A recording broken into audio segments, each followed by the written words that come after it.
ETV న్యూస్కు స్వాగతం. నేటి వార్తలు. కర్నూలు జిల్లా కోసిగి మండలం చింతకుంటలో మోసం.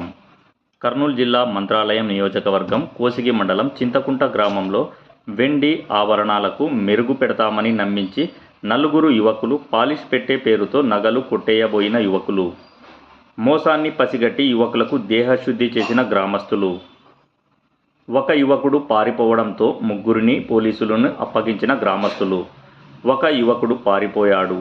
మిగిలిన ముగ్గురిని పట్టుకుని కాళ్ళు చేతులు కట్టేసి దేహశుద్ధి చేశారు.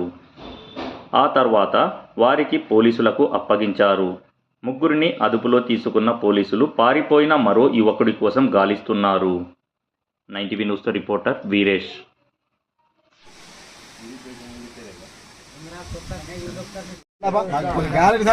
జరగండి రే వాయిస్ ఫండి ఫండి మనం తీస్తాం తిరగ ఫండి ఫండి మీరు పండి అక్కడ పండిలే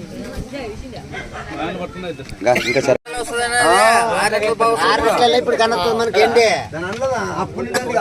ఇంకా తీయండి ఇంకా డబ్బాలు తీయండి తీయండి దీంట్లో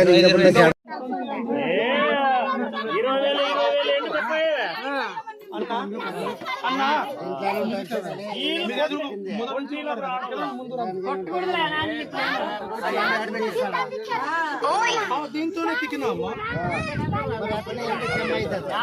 ఏం తక్కువ కాదన్నా మొత్తం కరిగి